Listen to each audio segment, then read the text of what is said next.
Salve, salve, fã da velocidade! Seja muito bem-vindo, seja muito bem-vinda. No ar mais um Pelas Pistas, o seu podcast no mundo da velocidade. Seguimos acelerando muito forte aqui, mais um episódio, com um convidado para lá de especial. Daqui a pouquinho você já vai ver na tela quem será nosso convidado especial de hoje. Eu sou o Thiago Alves.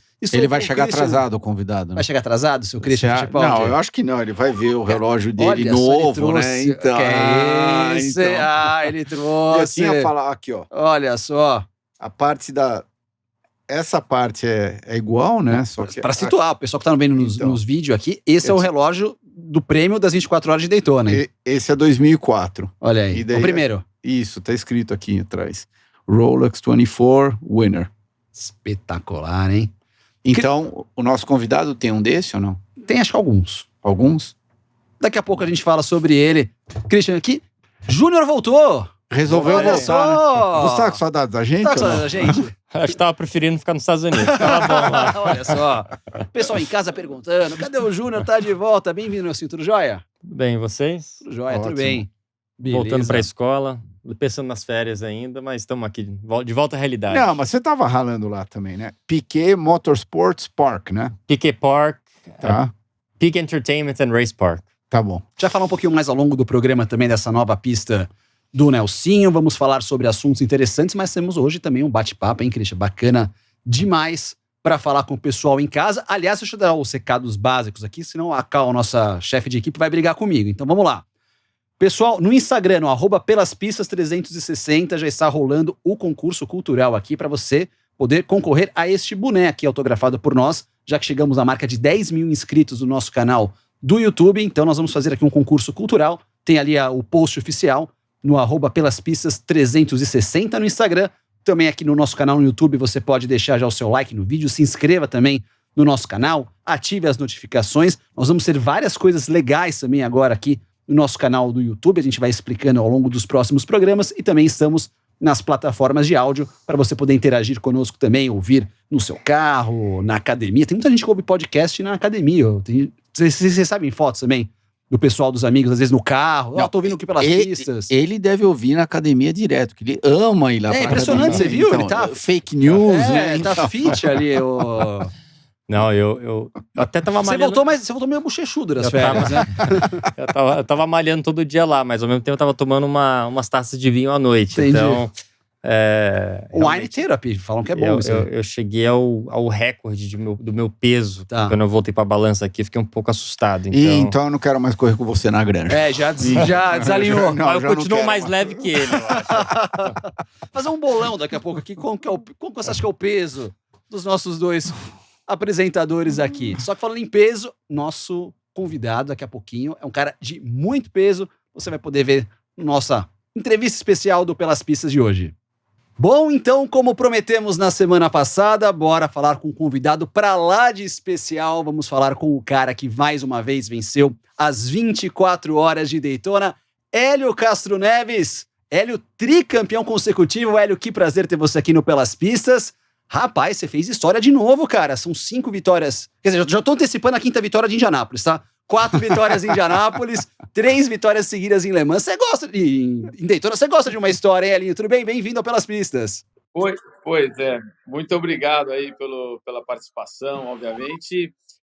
Foi interessante, né? Vou ser sincero que esse ano foi um pouco diferente. E gosto da maneira que você pensa, já pensando na 5ª, estou gostando da maneira que você já está visualizando que isso faz parte também. Mas essa realmente, Daytona foi interessante pelo fato de a gente ter, acho que vocês devem ter mencionado, os carros serem novos, tudo novo, e praticamente terminarem os carros, né? E nós estávamos esperando que alguma coisa ia quebrar no carro, e principalmente na parte da suspensão, dos rolamentos, que a gente estava tendo problemas nos testes, e o carro praticamente deu certo às 24 horas, sem problema nenhum. Então foi muito legal. Foi, obviamente, mais uma seguida aí, foi muito legal. Então vamos lá, vai de tricampeão para tricampeão das 24 horas de Daytona. Christian, bate o papo aí com o Elinho. E aí, primo? Antes de mais nada, parabéns de novo, né? A gente falou rapidamente pelo telefone. Vim com o meu relógio Olha, ele veio em mesmo, tua hein? homenagem, tá? Em tua homenagem. E esse daqui é o meu número 1. Você tem... Peraí, você tem que cor deles?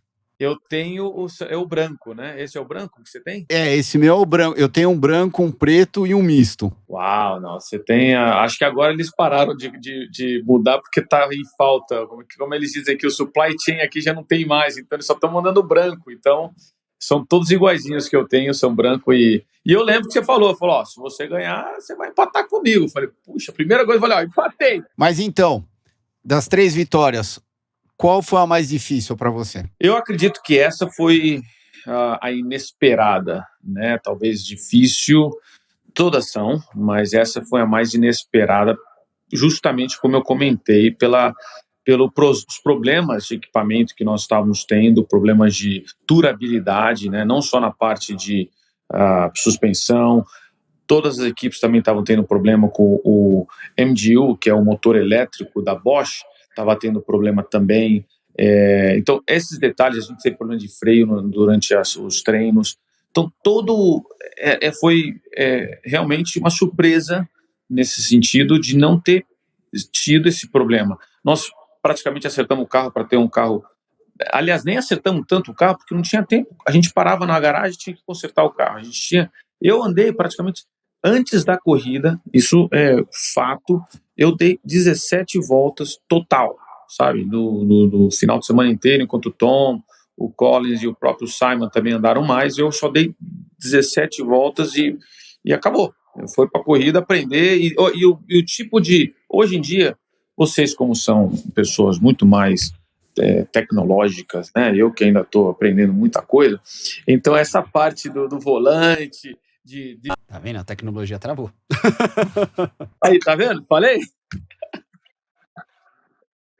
Então, esse é o sentido. Foi muito complicado aprender muita parte da parte de tecnologia, mas por isso, eu acredito que essa foi realmente surpresa. Foi bacana.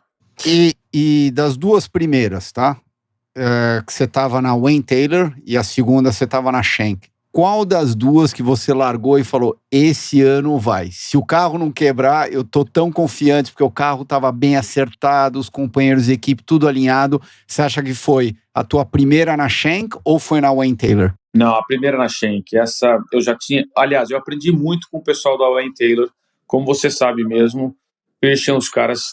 A Wayne Taylor é uma equipe que ela sempre está aí disputando na final. Aliás, depois vocês podiam fazer uma pesquisa de saber quantas provas que eles. Eu não sei, deve ter sido mais de 10 que eles devem ter aí terminado entre segundo e primeiro nas 24 horas de Daytona. Então, eu aprendi muito com eles em 2021. E aí foi o que eu falava para o pessoal da Mike Shank, a gente tem que fazer assim, dessa maneira, explicando. E teve até um certo atrito no começo, mas finalmente eu consegui convencê-los. Falei, eu ganhei essa porra, caramba, eu sei como que é, me ajuda aí, vamos. E aí foi legal que deu certo. E eu gostei porque eu terminei também a corrida. Então foi muito bacana aí ter terminado na frente do Rick, que foi meu companheiro de equipe por muito tempo na Penske com a Acura. Então foi muito legal o ano passado ter terminado a corrida vencendo com a bandeira quadriculada e tudo mais, foi muito bacana. Elinho, uma perguntinha. Como você disse que foi inesperado esse ano, né? Por que vocês acham que, sei lá, essas equipes de fábrica, igual Porsche, eu não sei se eles tinham um orçamento maior do que o de vocês, mas, né, normalmente essas equipes, essas fábricas, elas entram com tudo, né? A Porsche, a própria BMW.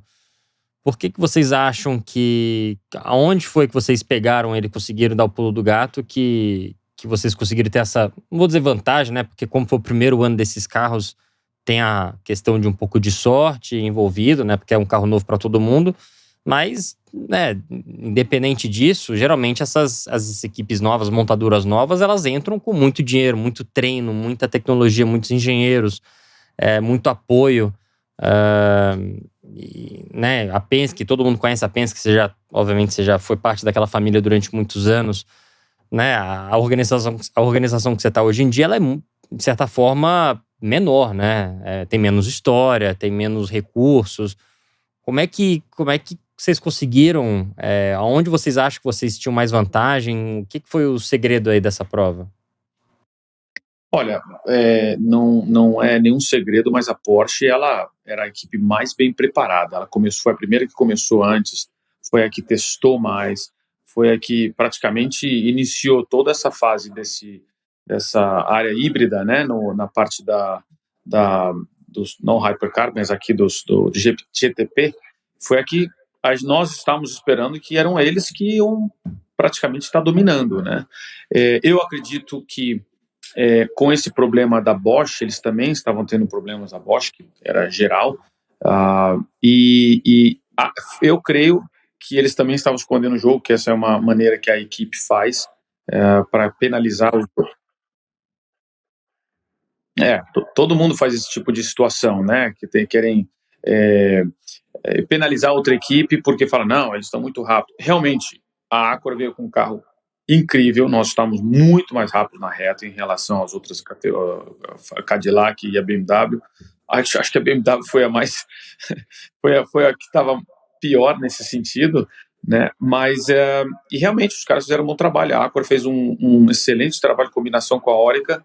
Nosso carro era muito rápido de reta, talvez não era tão bom na parte do infield, mas era muito rápido de reta. E você sabe que quando você tem um carro rápido de reta, tanto em Daytona ou provavelmente é um carro feito para Le Mans,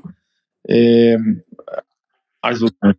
Elinho, mas vocês falaram que então vocês estão muito bem em velocidade de reta, isso, aquilo. O que faz a diferença maior porque os carros são relativamente bem parecidos, né? Você tem o MGU, como você disse, todo mundo usa o mesmo.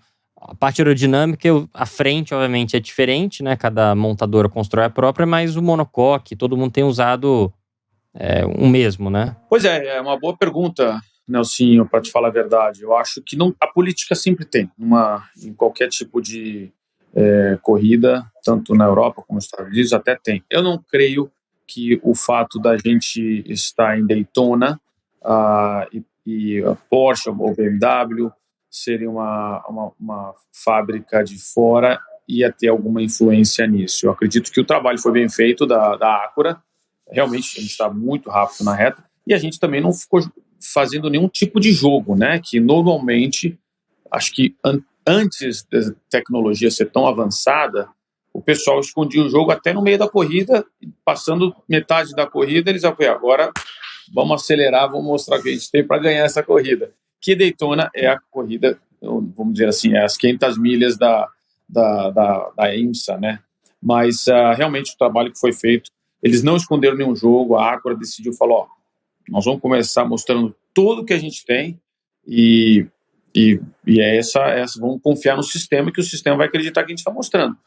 Agora, a Porsche, eu acho que no meio da corrida ali, quando eles passaram a gente, faltando acho que umas 3 horas para acabar a corrida, antes deles quebrarem, eles apertaram ali um pouquinho mais, porque aí eles começaram a andar rápido na reta, fazendo as voltas muito rápidas também, e então eles, pode ser, eu já tive naquela equipe, eu sei como funciona, pode ser que eles estavam fazendo esse tipo de situação também. Mas você acha que vocês tinham menos downforce, então? Claro, obviamente, é muito interesse. Olha, uma das razões de ser a corrida mais bem vista, né, de público, ser lotado, é porque é novidade. E os carros, vamos falar a verdade, gente, os carros são incríveis, né? O design do carro é muito legal, a parte de tecnologia é muito legal. Vocês dois, você, Christian e Nelson, que ganharam Fórmula 1, talvez entende do que eu estou falando pelo fato de ser completamente diferente da Fórmula Indy, né? Que a Fórmula Indy é uma categoria meio que spec e as coisas ainda estão meio que atrasadas, né? Então, quando você vê uma coisa tão nova, é muito bacana. E eu acredito que, eu não sei como vai funcionar em Le Mans em relação ao Hypercar e o GTP, né? Como que eles vão fazer o tal do Balance of Performance, que eles chamam de BOP, esse controle, mas, pelo jeito, se fosse a Acura hoje, fala, sabe o quê? Vamos para Le Mans agora, porque realmente a gente vai ter uma chance muito boa. Mas quem sabe, por enquanto não tem nada oficial que eles não querem fazer. Mas sim, esse tipo de situação que está acontecendo hoje é uma das melhores momentos que os protótipos estão vivendo hoje, pelo fato dessa renovação de carros. De todos esses companheiros que você teve nas suas 3 vitórias, se você tivesse que montar um Dream Team, então, colocando você mesmo dentro da equipe, evidentemente, quais são os outros 2 companheiros que você arrastaria para dentro do seu carro? O Ricky Taylor, um super piloto. Ele é um cara que muita gente talvez não... É um underrated driver, né? Nesse tipo de corrida ele é rápido, ele é calculista e agressivo também. Eu gosto muito dele. O Felipe Albuquerque também é bem rápido, é um cara constante, também já tem muita experiência, entende o momento que tem. Ele arrisca muito na hora dos tráficos, mas ele arrisca também de uma maneira que é bem calculado, tanto é que eles fizeram um bom trabalho de recuperar a volta deles, né, quando eles estavam aí 2 voltas atrás no finalzinho da corrida. Eu gosto de 4 pilotos, né, 3 pilotos. Christian, para te falar a verdade, eu acho muito cansativo, né? Você tem muito pouco tempo para descansar e tudo. Tá? Eu sei que tem muitas variáveis, mas eu acho que você pode descobrir ter 4 pilotos. E o 4º piloto é o Pagenaud. O Pagenaud, eu gosto da maneira que ele faz, pelo fato de ser muito detalhista. Às vezes é um pouco chato. Francês, é normal. É francês, não é? Não, mas ele é muito detalhista. Mas ele é um francês diferente do que o Bourdais, do que... Nossa, o Bourdais, pelo amor de Deus, muito... um talento gigante, mas detalhista é o mínimo que a gente pode falar. Então, o Simon é esse, mas ele é legal, eu gosto dele, que ele tem uma vibração, uma energia positiva e tudo. Então, esse seria o Dream Team. Gostava também muito do... quando eu guiei com o Oswaldinho, mas esse já não está mais. Eu também aprendi muito com ele. A gente se deu muito bem na época há muito tempo atrás. Mas é assim, não, esses são os pilotos que eu provavelmente colocaria aí na minha equipe. O que você acha do Blomqvist? Eu estou até um pouco surpreso que você não falou nada dele. O Blomqvist, eu acho que ele vai sair já dos prototipos, para te falar a verdade. Ele vai acabar ingressando na Indy. Eu acho que esse daí já não... Desculpa, você tem razão. É um cara super talentoso, super rápido. Eu fiquei até... O inglês é um cara frio, mas ele acho que até ele se surpreendeu com a performance que ele está tendo. Eu acredito, Christian, no sentido de, por ele ter andado de Fórmula E,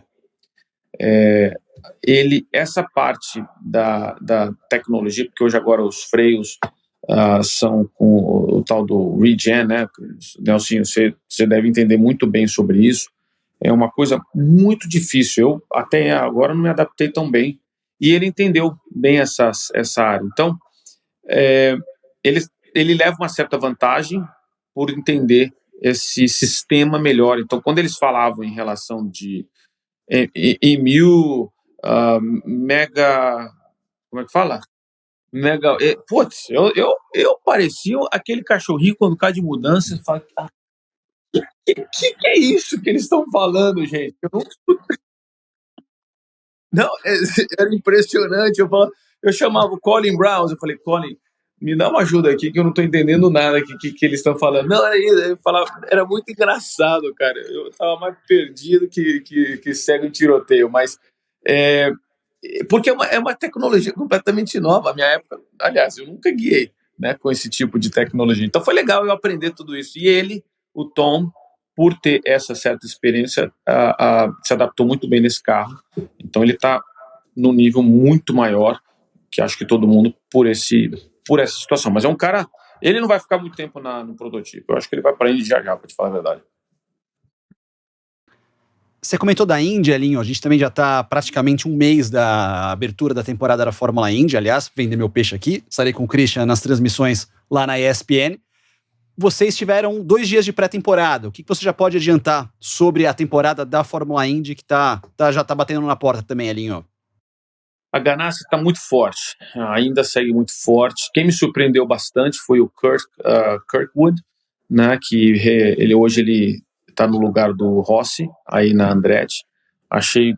Eu acho que ele vai ser um piloto muito rápido, mas ainda tem que controlar um pouco essa rapidez. Ele sai um pouco do limite, então ele bate muito fácil. Isso pode ser um defeito durante essa temporada. O que acontece? A Penske e a Ganassi sempre continuam muito bem. O Colton deve ter um certo problema por Kirkwood, que agora vai vir rápido. Eu acho que a nossa equipe, eu e o Simon, ainda estamos aí. O Simon pode estar um pouquinho melhor, pelo fato de ele estar... Eu acho que ele gostou, a gente testou os carros diferentes, um acerto diferente, que foi bom, achei muito bacana. Eu ainda estou entre os 10, 12 primeiros, e ainda está muito disputado. A categoria é incrível, gente. Nós andamos aí numa pista em thermal, que é uma pista fechada somente para membros que podem andar, que é muito legal esse tipo de situação. Uma pista longa, bacana. Não, e praticamente todo mundo estava aí. Você vê que o primeiro tinham 3 caras no mesmo centésimo, né? Então eu achei que a categoria segue muito bem disputada, vai ser uma briga bem entre várias equipes, mas no momento a Ganassi e inclusive teve um piloto novo que vai correr só as corridas de street course, de rua e misto, se chama Armstrong. Não conhecia, andou muito bem também. Então tem uma variação de pilotos novos também. A Juncos também, acredite ou não, andou muito bem com o Aylot. Esse é um outro cara muito interessante, que acho que é um piloto rápido, que vai encontrar também um lugar seguro daqui para frente em outras equipes na Fórmula Indy. O Armstrong vai fazer os mistos, ele é um piloto também que veio da Fórmula 2, e os ovais serão com o Takuma Sato no carro da Ganassi. A Ganassi gosta, né, de pegar nego lá de fora, da Europa e tudo, então ele sempre tem essas experiências, né? Deu certo com o tal de Zanardi na tua época. Você lembra dele, Christian? O Elinho também lembra. É claro. Já faz bastante tempo. Aquilo lá foi no final da década de 90, né? Você começou de Indy quando? Em 97, não foi? Lá no carro da Bettenhausen. Não foi o teu primeiro ano? Não, foi em 98. Foi 98, tá. Então foi 98, daí 99 você foi de Hogan, né? Aí fui de Hogan, quando a equipe fechou a Bettenhausen, fui para Hogan, depois da Hogan fechou também, e aí foi quando eu entrei na Penske em 2000 e fiquei até 2000 na Indy 2017, que aí em 2018 eu comecei as 3 temporadas, que é 18, 19, 20, que foi nos carros protótipos, e 21, aí fui para agora para Meyer Shank Racing, o que foi muito legal, viu, Christian? Essa equipe é uma equipe, como você mesmo falou, Nelson, que é uma equipe realmente pequena ainda. Nós estamos falando... Nós dobramos de funcionários. A gente, quando começou, tinha 20, agora nós temos 40. Antes, e a Penske tem 550. Então, você imagine, a gente está ainda bem pequenininho. Mas eu acho que vem coisa boa aí para a equipe. O Mike tem uma cabeça, às vezes, um pouco fechada. Eu até entendo, né? Porque quando alguém põe a sua casa em mortgage, né? Em situações de complicado financeiro, você tende a ter a perninha aqui atrás, né? Mas ele tá com a visão que ele vai crescer, e pode ser que essa equipe se torne... Ainda vai demorar um pouquinho, mas vai se tornar uma equipe boa também. E agora, refresca a nossa memória, que a gente comentou sobre isso na semana passada. Em 99, quando você estava na Hogan, que daí você foi para a corrida de Fontana no final do ano, a gente se encontrou, você estava procurando emprego. Me lembra, o que aconteceu com a Hogan? Ele fechou porque o Carl faleceu, não foi isso? Por isso que fecharam a equipe? Não, o Carl estava procurando patrocínio o ano inteiro e não conseguiu. Estava ele mesmo colocando dinheiro, gastando seus 7, 8 milhões sozinho. Que eu lembro que não tinha nada escrito no seu carro, só estava escrito Hogan do lado do carro. Exatamente.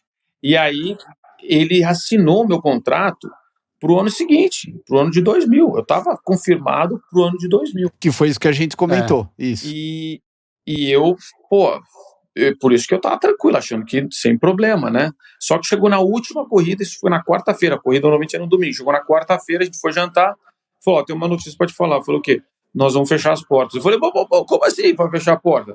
Eu não estou entendendo. Ele falou, não, nós vamos. Eu falei, não acredito. Eu falei, tem problemas, não sei o quê, financeiros e tudo, então... Eu falei, mas você assinou. Aí o que ele fez? Ele assinou o meu para pagar os motores, que era na época, acho que era 2,5 milhões, 3 milhões, ele me deu a minha opção, meu contrato para Ilmor. Então, eu fui praticamente, o meu contrato foi um acerto de contas entre a Hogan e a Ilmor. Então, eu me tornei piloto da Ilmor, né, entre praticamente uma semana antes de eu assinar com a Penske. Só que a Ilmor, a dona dela, 51%, é o Roger Penske, né? Então, quando isso tudo passou, a Ilmor me processou, porque eu era deles, né? E o Roger falou, escuta, como que vocês estão processando, sendo que eu sou o dono da Ilmor, e vocês estão processando o meu piloto que eu contratei? Então aí parou tudo isso. Foi um momento complicado, óbvio, porque ninguém nunca espera quando um colega da gente vai, né, falecer e sobrou uma vaga. Então foi complicado, mas foi isso que passou realmente. O destino acabou me colocando realmente na Penske, e foi o que aconteceu. Mas daí o Hogan faleceu quando? Então foi em 2000 ou 2001? Foi logo depois, não foi? Em 2001, porque eu lembro que eu fui para Indianápolis e a gente colocou um adesivo em homenagem a ele na Indianápolis. Acabei vencendo Indianápolis em 2001, mas ele faleceu pouco antes de 2001. Então, como todo mundo fala, né? Uma porta se fecha, outras se abrem. O Elinho não pôde fazer a última corrida do ano em 99 pela Hogan, acabou indo na temporada seguinte para Penske e o resto virou história, né? Quantas Indianápolis, a gente sabe quantas Indies ele ganhou, acabou ganhando 4 Daytonas e é o piloto que mais anos permaneceu lá na Penske. Quantos foram, Thiago? 21 temporadas. 21 temporadas. 20 anos na Penske. Elinho, aproveitando isso, 20 anos de Penske, tudo, próximos passos a partir de agora? Sua próxima corrida, sua próxima ação, como que tá o seu calendário de provas? Então, vou fazer as provas longas da IMSA, que é Sebring e Petit Le Mans, que é a Atlanta, né, Roll Atlanta. Vou fazer também a temporada inteira da Indy, que começa agora março 3 a 5. E também vou fazer a categoria da SRX, que é uma categoria nova aqui nos Estados Unidos, já vai para o 3º ano, uma categoria meio que uma adaptação do carro da NASCAR, né, para os circuitos bem pequenininhos, aqueles circuitos que quando o pessoal, aliás, começava a correr, que aqui tem muito, né, esses ovais curtos nos Estados Unidos, então eles fazem 6 corridas durante o verão, e eu vou fazer 3 provas, porque algumas outras vão coincidir com o calendário da Fórmula Indy. Então eu vou estar bem ocupado. E aliás, tive convite para entrar na Daytona 500, que vai ser agora em fevereiro 15. Não pude fazer, vou ser sincero, eu acho que eu não tenho experiência, nunca andei num carro de Cup, o Nelsinho sabe que não é tão simples assim, mas indo para uma pista que é uma pista até que geralmente fácil, né, porque Daytona, a flat, não tem problema, mas você precisa ter um certo companheiro de equipe ou amizade com alguém, vamos dizer assim. Não que eu não acredito que eu não tenho inimigos lá, mas a equipe não tem um alliance, ela não tem uma ligação com ninguém. A equipe que eu estava conversando era a equipe do Mayweather, que chama The Money, né, que é o número 50. E ele... o cunhado do Júnior.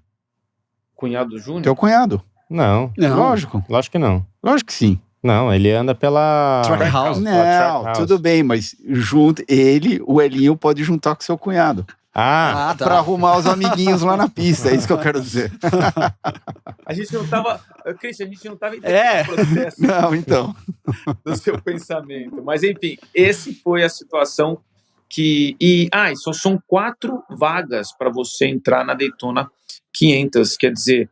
O Jimmy Johnson também vai ter que correr, por mais que ele tenha vencido, né? Ele vai correr por essa vaga. Mas o cara tá testando lá em Phoenix e tudo, quer dizer, e tem experiência. Então, eu vi que, para te falar a verdade, eu tenho que correr para poder entrar na corrida. E com todas essas né, diferenças, essas situações opostas que eu acho que estava indo lá errado. E tem um fator também que não é brincadeira. Essa pista, você está correndo aí entre uma média de quase 200 milhas por hora.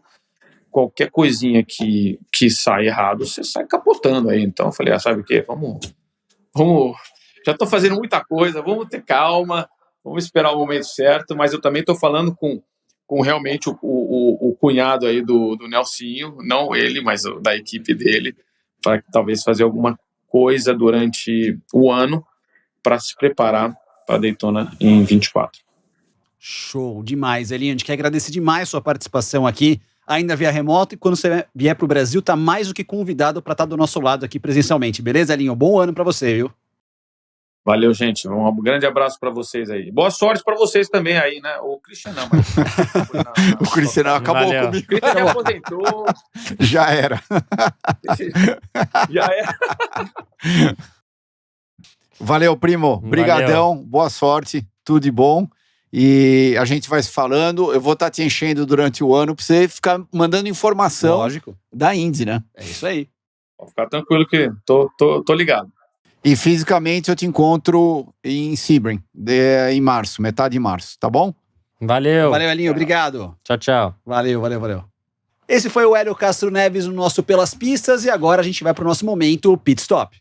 Momento Pit Stop de hoje. Nessa semana já seguimos com os lançamentos de carros da Fórmula 1. Tivemos já o lançamento da Williams, tivemos o lançamento, já me lembro, ajuda a refrescar aqui que a minha cabeça já Red tá... Bull. Red Bull. Tivemos a Williams, da Alfa Romeo. Vamos seguir ali com o lançamento de outros carros.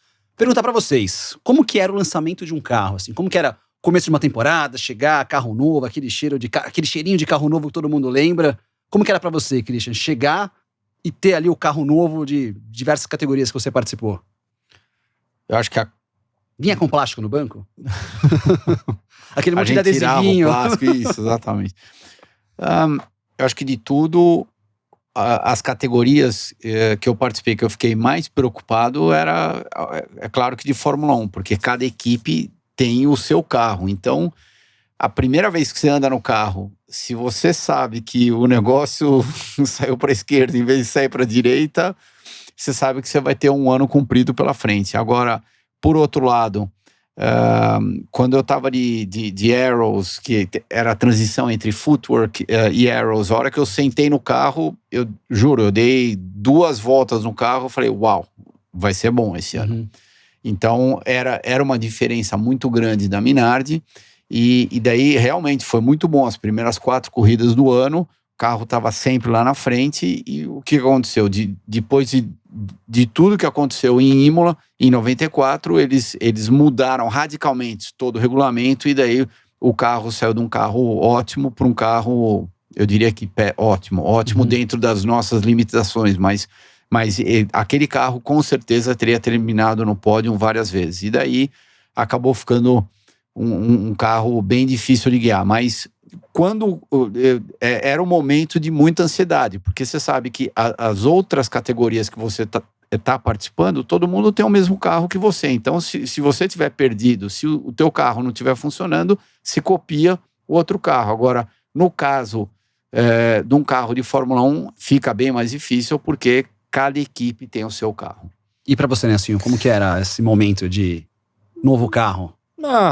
Eu acho que hoje em dia na Fórmula 1, quer dizer, quando o regulamento não muda muito de um ano para o outro, acaba que é um upgrade do carro. O carro não muda tanto, né? A única coisa que vai mudar mais é geralmente comercialmente, né? As cores, o patrocínio, essas coisas novas que hoje... A Red Bull, você conseguiu notar alguma diferença? Então... Não, aliás, a Red Bull tem 2 versões, porque o carro, a pintura do carro é praticamente a mesma já do ano passado, que lembra de 2020, que é parecida com a de 19 e por aí pra trás, né? Então... Será que já é o teto de gastos que mandaram o designer embora e estão aproveitando mesmo? Eu acho que hoje em dia eles fazem isso, essas apresentações, obviamente é 100% comercial, né? Pra ter uma pauta, enfim, pra aparecer. Obviamente teve o anúncio da Ford, né? Os anúncios da Red Bull que vão entrar. E é engraçado, né? Eles vão entrar só em 26, daqui a 3 anos já fizeram. Você vê o tanto que eles vão gastar para entrar, para começar a fazer um programa de motores, assim, são gastos tão altos, né, que antigamente, na sua época, anunciavam em agosto e em janeiro já entravam em uma categoria, né? Não tinha esse... no máximo 1 ano antes. No sim, máximo. mas hoje... E mesmo assim, 1 ano antes era bastante Não, tempo. e se eles anunciaram agora 3 anos, eles devem ter fechado isso há 1 ano para anunciar agora. Eu acho que não, porque na verdade esse eu acho anúncio que quando deu uma charré no negócio da Porsche, eu acho que a Ford entrou no circuito logo depois. Mas o acordo mesmo que eles fecharam é um acordo um pouco diferente, porque a Red Bull agora ela comprou todos os equipamentos da Honda e ela comprou uma fábrica de motores, ela queria alguém meio que pra um naming rights desse motor. Sim. Então, de repente, a Ford não vai fazer nada. A Ford vai fazer muito pouco. Vai ser meio que assim, um patrocinador pro programa de motores. Que quem vai desenvolver esse programa, provavelmente a Red Bull vai tirar um monte de gente da Honda. Já tirou gente na Mercedes, um dos cabeças da Mercedes já tirou, já tava trabalhando nesse Red Bull Engines, né? Então assim, hoje em dia tá cada vez mais comercial, né? A apresentação é quase igual da Stock Car, né? Para aparecer as cores novas, o macacão novo, layout novo, essas coisas. Então, até mesmo os carros que a gente vai ver nas fotos aí da Fórmula 1, nenhum vai ter o bico, né? O bico novo, esse tipo de coisa, né? Eu lembro que até nas miniaturas que eles lançam no início do ano, eles escrevem carro do lançamento. Aí você vê lá com uma asa, com um bico, nada a ver. Já para a primeira corrida é um negócio totalmente diferente quando saem os próximos carrinhos. Então é mais uma coisa comercial, assim. A pessoa não tem como analisar o que o carro tem de diferente, asa, desenho, laterais, que é uma coisa que eles só fazem só pro lançamento mesmo. E o carro de verdade vai estar nos treinos ou até só na Austrália na primeira corrida. Saudades daquela época que tinha o carro de verdade, né? Os shows, era um negócio legal, mas... Bom, gastava bastante dinheiro. Bastante dinheiro. Tinha show das Spice Girls antigamente. Não, tinha então, mas na minha época eu não peguei isso daí. Você não pegou? Não, o lançamento do carro era ir pra pista e dar a volta pela primeira vez. Inclusive em 93, foi até meio vergonhoso, mas em 93... a gente foi para Misano e a hora que foi ligar o carro e dar a volta pela primeira vez, não, o carro não ligou. O carro não funcionou, levou tipo 6 horas para fazer o carro pegar. Todo mundo esperando. Bom, tinha um pouco de eletrônica, 10 vezes menos do que hoje em dia. Eu acho que deve ter confundido alguma coisa. E o pessoal da Ford que tava lá, a eletrônica deu nó neles, o carro não ligou. Foi ligar às 4 horas da tarde o carro. Uma das apresentações que eu fiz foi logo quando a ING entrou pra Renault. Eu tava com piloto de teste, mas me usaram pra fazer a apresentação. E aí fizeram na Holanda, por causa do banco ING. E aí eles fecharam um galpão gigante, que era um jantar de gala, que chamaram um monte de gente, convidados do banco. E aí fizeram um corredorzinho com as grades, aquelas grades de show, né? Meio da altura do peito, mais ou menos, assim, bem grossa. E aí tinha um círculo grande e continuava reto, assim. Ou tinha um círculo grande no meio, alguma coisa assim. Tinha as mesas tudo em volta, com um palco que tinha algum show. E aí eu entrava, aí eles não sabiam o que ia ser. Aí eu entrei no meio do jantar, assim, com o carro, no meio da noite, cheio de mesa. Fiz zerinho no meio, assim. E aí, acho que parou o carro no meio, não lembro o que era. Mas aí tinha um jantar acontecendo e um carro entrou de Fórmula 1, fica dando zerinho à noite, assim, aí depois parou e aí começou um show, alguma coisa. Então, era a época que não podia gastar, né? Você não bateu em nenhuma cadeira, né? Não. Ninguém jantando lá. Quebrou alguma taça, alguma coisa? Nada. Histórias da Fórmula 1 de uma época que você tinha mais glamour nessas introduções de carros, era algo realmente muito legal. E esse foi o nosso Momento Pit Stop. Lembrando que a rede Pit Stop é a maior rede de autopeças do país, com mais de 2.000 pontos de vendas espalhados pelo todo o Brasil. Seguindo o programa, bacana ali o papo com o Elinho aqui, hein? Trouxe bastante coisa legal de bastidores. Bom que a gente tocou no assunto do Blomqvist. Eu tava com ele agora na Flórida, antes das 24 horas de Daytona, e ele falou que ele já tava assinado pra andar o ano que vem na Indy? Na Indy. Olha só. Então, vamos ver, vai ser uma surpresa, porque o Chris fala que ele é muito bom, né? Eu não sei, é que a Fórmula 1 é uma categoria muito diferente, né? Tem pilotos que andam muito bem lá, igual o Jake Dennis, que entrou agora, isso, aquilo, que às vezes em carro rápido não fazem muito, ou caras que talvez não conseguem se encaixar com aquele tipo de carro, um carro muito diferente de andar, mas num carro potente, com muito grip, muito downforce, ele anda melhor. Eu até fiquei um pouco surpreso, né? Quando eu fiz aquela pergunta pro Hélio, e daí, na lista inicial dele, ele não tinha comentado lá do Blomqvist. Eu falei, e o Blomqvist? A hora que eu tô vendo todos os tempos, os splits, ele é muito rápido, muito constante, raramente faz erro.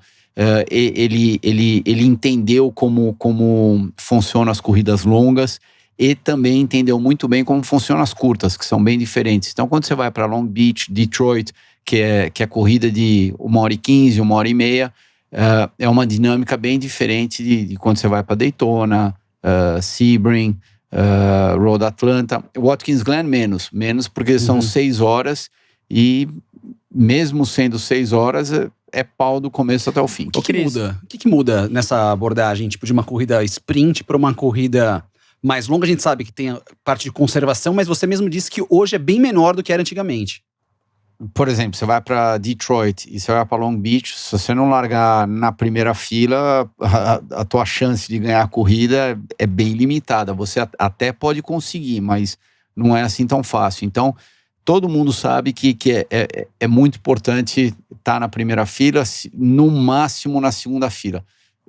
Da terceira fila para trás, você vai ter que ter muita sorte para poder ganhar a corrida. Agora, quando você vai para Daytona, completamente diferente. Quantos, se eles estiverem mais rápido, quanto mais rápido estão esses carros do que os protótipos do ano passado?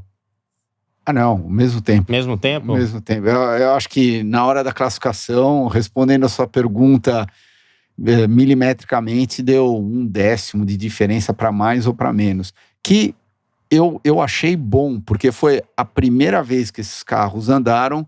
Tudo bem, eles treinaram bastante, mas foi a primeira vez que eles oficialmente foram para a pista, comparado com carros que já estavam sendo desenvolvidos há 4, 5 anos. Então, eu achei que eles andaram bem rápido. Os carros são bem maiores. Ah, são maiores? Bem maiores, bem mais largos, mais compridos. Isso vai ser ruim para as pistas de rua, né? Eu também acho. Isso, exatamente. Não, mas quando você olha o carro atrás, um pé mais largo. Não, faz uma diferença visual. Interessante isso aí, porque Long Beach, aquela última curvinha lá, vai ser complicado o pessoal esterçar ali, hein? Long Beach é mais fácil do que Detroit. É que Detroit vai mudar, né? Não vai ser mais na Bell Live, vai ser no Downtown agora. Exatamente, bem lembrado. Mas se ainda fosse aonde foi a vida inteira, em Detroit é mais desafiadora a pista do que Long Beach. Long Beach é mais tranquilo. Eles deviam ter limitado a um tamanho de um LMP2, por exemplo, no máximo. Não sei por que eles deixaram crescer. Porque eles sabem que quando você cresce esses carros, dificulta tudo, né? Montadoras, né? Não, tudo bem, mas que diferença faz pra montadora, né? A quantidade de sistema híbrido que você vai colocar no carro, mais... Por exemplo, eu não sei como é que eles vão fazer a hora que eles realmente quiserem juntar a Cadillac vai correr. Daí a outra que... Tem Peugeot, Toyota... Não, Peugeot, Toyota é a turma lá da Europa. Mas vai ser BMW e mais Cadillac. Então, como é que eles vão fazer... E a Porsche, desculpa. Como é que eles vão fazer se por acaso chover em Le Mans? Os carros lá da Europa têm tração nas 4, né? Então, eu tô muito curioso para saber como é que eles vão conseguir balancear os carros, porque na chuva... Esquece, exatamente. Faz uma diferença gritante. Então, eu não tô nem tão preocupado com uma Le Mans no seco. Eu tô muito curioso para saber como é que vai fazer na hora que estiver chovendo. Teve mais ou menos isso nos últimos anos, quando tinha a Toyota com o Hypercar e a Alpine que não corria mas Hyper. Eram só 2 carros. Eram 2 carros, exato. Agora... sabe, e aí a única coisa que eles tinham que fazer é manter a Toyota na frente, mas não tão na frente, né? Mas quando você tem a partir de 3, 4 montadoras, aí esquece. Peso pesado, né? Tem a Ferrari também que vai correr com o seu carro novo, a Lamborghini também tá preparando o carro, tem Peugeot... Nossa, tem... Não, mas a Lamborghini vai entrar na IMSA, certeza absoluta. Eu não sei se vai entrar lá na Europa. Você pode responder isso melhor? Não sei. Eu conversei com eles um pouco depois da corrida que a gente ganhou com eles, mas Eu não sei exatamente o que eles vão fazer, não sei dos planos. Então, tá bom. Então, aproveitando o papo da Já. Lamborghini, você já tá conversando com eles ou não? Não, eu tentei. Depois que a gente ganhou o campeonato mundial, eles me ligaram, mas como o campeonato que eu ganhei é um semi-amador, né? Assim, lógico, tem pilotos profissionais, mas é uma coisa que não é de lá que eles tiram pilotos, né? Mas enfim, a gente tá tentando, óbvio, né? Mas é uma coisa que eles ainda estão... É um processo que eles só começam a andar o ano que vem, né? Tudo bem. Você acha que, por exemplo... Não, eles vão correr o ano que vem na IMSA. Sim, sim. Tá, mas o fato do Grosjean já ter assinado com ele, o quanto disso é verdade, não é... Eles estão usando isso mais para dar uma alavancada no programa deles, ou... Eu não sei, aí eu não sei de detalhes, Tá. falar a verdade. Não foi a fundo e... Você acha que você vai correr de LMP2 Na Europa. no European Le Mans Series? Sim. Você acha que um bom desempenho desse pode... Bom desempenho em qualquer categoria ajuda, né? Qualquer bom resultado ajuda. O Blomqvist, obviamente, os bons resultados deles com a equipe que fez ele assinar na Indy sem mesmo nunca ter andado, eu acho, né? Fez uns Não, testes. ele fez os testes. Fez os só. testes. Mas, então, acho que todo resultado bom ajuda, com certeza, abre porta pra qualquer coisa. Falando em abrir porta, até no próprio Instagram da Stock Car, a gente começou a ver uma dança de cadeiras, né? Assim, o que você pode falar mais de dança das cadeiras da Stock? A gente viu que o Rafa Suzuki vai pra Poli Motorsports, Junto com a Átila. junto com o Átila, abriu uma vaga na Full Time, e também algumas outras vagas foram sendo ocupadas já. Na Full Time parece que já tem 4 carros, né? Que é o Tony, o Rubens, o carro da Shell com o Petekov, E o Rossi, o Rossi. é verdade. E aí, não sei, eu até tive com o Rubens e com os meninos deles agora, estão vendo se o Dudu vai vir para estoque ou não. Então seria um 5º carro, talvez. Na organização da TMG, onde eu tô, também talvez tenham mais de 4 carros, porque o Enzo Elias acabou de anunciar que vai andar com a gente. Tá. Aí tem os 2 carros da Lubrax. Tem o Gabriel Robe, que aparentemente está fechado com a gente também. Diego Nunes está conversando. Então, enfim, tem muita coisa aí.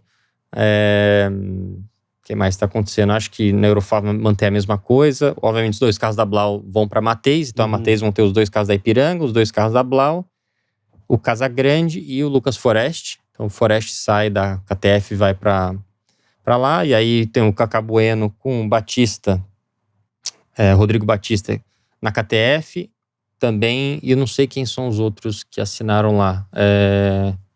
Se eu não me engano, é o Salas, talvez. Eu não sei se o Gaetano de Mauro talvez seja o outro que vai assinar lá. Enfim, então tem um pouquinho. O ano que vem, esse ano, né? Ano que vem.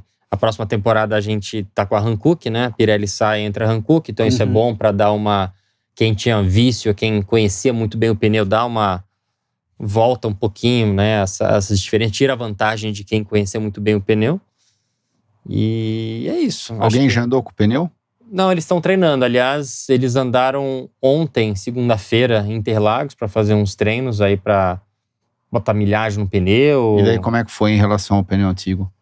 É difícil falar, porque você pega uma equipe X, eles estão andando com a Hot Car, então... Não, mas tira um jogo, coloca o outro.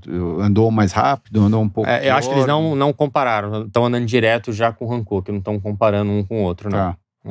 Então... Falaram alguma coisa pneu, nível de desgaste? Eu treinei com um pneu muito parecido com o carro da Lamborghini em janeiro, em Homestead agora. É um pneu que tem a lateral, um borda um pouco mais dura, então você pode andar com a calibragem um pouco mais baixa.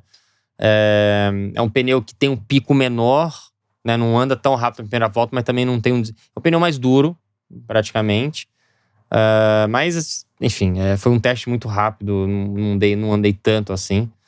Então a gente vai descobrir mais realmente na pré-temporada, né? Isso, pré-temporada que é a primeira fim de semana. Junto Já. primeiro final de semana, que vai ser final de março, início de abril, lá em Goiânia. E daí vão colocar aquele treininho extra na quinta-feira. Então todo mundo vai andar com o pneu pela primeira vez na quinta-feira. Você acha que de uma maneira geral, para a categoria, essa mudança vai ser boa ou não? É sempre bom, né? Porque as equipes grandes, ou as equipes que têm talvez Uma vantagem. não uma vantagem, né? Mas talvez de ter a melhor mão Não, de uma obra. vantagem de mais conhecimento, tudo. Eles acabam tendo um pouco de vantagem, que é normal, né? É mérito de cada equipe ter os melhores engenheiros, né? Às vezes. Então, você tirar algumas coisas, tipo, vamos tirar o pneu e botar o pneu novo para todo mundo. Aí começa todo mundo meio que dar estaca zero no conhecimento do pneu. E pneu geralmente é uma ferramenta que, quando você entende muito bem no pneu, né, da característica que ele gosta, de temperatura, cambagem, quando você entende ele muito bem, você tem uma vantagem enorme, né? Quem conseguir pegar isso primeiro, né, com certeza no início vai ter uma vantagem. Como os carros são muito parecidos, né, muda a montagem de uma outra para outra, mas quando você aprende alguma coisa, né, e consegue manter isso em sigilo, seja uma calibragem muito alta, uma calibragem muito baixa, uma coisa muito diferente, ou muita cambagem, ou pouquíssima cambagem, enfim, você acaba tendo uma vantagem por um tempo, até todo mundo descobrir o que você está fazendo. E você, Christian, qual que é o seu programa de corridas Vai buscar o Bi ali no macacão atrás de você aí? Aliás, chegou o troféu? Não chegou Teve o um troféu. pessoal que recebeu o troféu, hein? Eu vou reclamar com ele. Eu tava vendo. Por favor, me ajude, que eu nunca recebi o troféu. Não tem programa de corrida. O meu programa de corrida junto com você. É o mesmo. ESPN, Indy. E pelas pistas. Pelas pistas, e daí as corridas que o nosso parceiro convidar a gente pra ir assistir, a gente vai lá prestigiar. Pô, ele podia convidar a gente pra ir pra pista dele lá, né? Dar uma voltinha de kart. Não, mas sensacional. Falar nisso, bem lembrado. Boa. Como que tá a pista lá? Então, a pista inaugurou, quando o dia que inaugurou, teve a primeira corrida de kart lá, teve a Rotax, a gente recebeu eles... Fica onde? Fica perto de Palm Beach, né? Perto de Palm Beach, em Wellington. A pista ficou pronta, obviamente falta alguns detalhes, fazer uns banheiros melhores, mais perto do paddock. A gente tem banheiros, mas ele fica mais pro lado do paintball, do museu. A pista ficou um pouco ondulada, a gente obviamente não pôde contratar a empresa mais cara, né? A gente tinha um orçamento para fazer a pista. E aí a primeira empresa que a gente escolheu não fizeram um trabalho muito bom. E aí pegamos uma segunda empresa para recapear as partes que não ficaram tão boas. Mas mesmo assim ainda precisa dar uma melhorada na pista. Eu dei umas voltas depois da Rotax, depois que ela estava emborrachada. Porque você andar numa pista ondulada sem borracha é uma coisa. Você pegar um kart com uma pista realmente emborrachada, você sente, é uma coisa completamente diferente. Então eu esperei para andar um pouco depois do final de semana. Realmente, é uma pista muito técnica. Para a categoria cadete, júnior menor, júnior, ela é muito boa. O piloto sai de lá, se ele andar bem naquela pista lá, ele anda bem em qualquer pista. É uma pista muito técnica, tem curva, muita curva. É uma pista de 1.200 metros, mais ou menos, 1.300 metros. Os cadetes viram acima de 1 minuto. Os 125 também, quando faz a pista inteira, vira 1 minuto, 59 segundos. Então é uma pista grande. Só que ela tem pouca reta e muito trecho de miolo. Então, os pilotos, alguns gostaram, porque é uma pista muito técnica, outros reclamaram, porque às vezes tem piloto que gosta de muita reta, gosta de zebra baixa. Eu fiz uma zebra de propósito um pouco mais alta para manter os karts longe da zebra, né? E a gente tem visto isso em muitas pistas, não sei se você chegou na grande ultimamente, as pistas parecem que vão crescendo, né? Eles fazem uma zebra e botam concreto. Concreto, eles começam a comer um pouco a zebra e botam mais concreto. Daqui a pouco você tá usando o kart inteiro fora da zebra, né? A Granja, quando inaugurou com agora, ficou 3 metros mais larga na saída, né? Então é uma coisa que eu queria evitar. Mais rápido. Aquela antes de subir pra oposta já virou exatamente. Pista ali. Então eu queria evitar um pouco isso, manter as zebras grandes. Os pilotos às vezes não gostam. Mas se pega, eu falei, não, exatamente. Eu fiz de propósito pra, se você pegar, te atrapalhar e você andar na pista, na parte preta, não ficar subindo em zebra, né? Até porque no kart hoje em dia tem muita pista que eles têm feito chinquenes, que você pega muito zebra, acaba pegando muito no chassi embaixo e acaba estragando, porque acaba desgastando muito. E a vida útil do kart acaba, né, tem uma vida útil muito mais curta. Então eu queria evitar. O ideal seria uma pista sem ter quase nenhum gasto embaixo do kart para proteger os karts. Só que alguns pilotos estão acostumados a pegar 1 metro de zebra, entendeu? E eu tô meio que, eu sou mais old school, eu quero voltar igual a Fórmula 1 na década de 70, 80, as zebras eram é um meio-fio praticamente, você tinha que manter o carro na pista, entendeu? Não era na zebra. Ultrapassagem, como é que tava lá? É boa, mas Tá. quanto mais rápido o kart, mais difícil fica. Então, um shifter, um graduado, né? Mas foi muito boa, porque teve um pega... O final de semana inteiro, na sênior, o pega foi entre o Rubinho e o Pisonia. Tá. Então, o final de semana inteiro eram eles disparados na frente na sênior, né? E os dois brigando o tempo inteiro. Acho que eu até postei um vídeo, mas a E daí, briga no deles fim, foi deu muito quem? boa. O Rubens, Deu Rubens. ou o Django? Deu Rubens. Opa! É. Opa! Não, o Rubens tava andando bem. Ele andando bem lá. tava com a macaca, aquele final. Tava andando muito bem. Sensacional. Histórias do Pelas Pistas, pessoal. Bandeira quadriculada pro programa de hoje. Valeu demais, Nelsinho. Valeu pelo retorno aí. Tamo junto. Cris, até semana que vem. Até semana que vem. Valeu, pessoal. Até mais. Valeu. Aqueles recados de sempre, não deixe de nos seguir nas redes sociais, no @pelaspistas360, rolando o concurso cultural do nosso boné. Também ali no YouTube, aqui, deixa o seu like no vídeo, se inscreva no nosso canal, estamos subindo ali os inscritos do nosso canal, e também nas plataformas de áudio, você pode avaliar o nosso programa com as 5 estrelas, e na semana que vem a gente volta acelerando com mais um programa Pelas Pistas.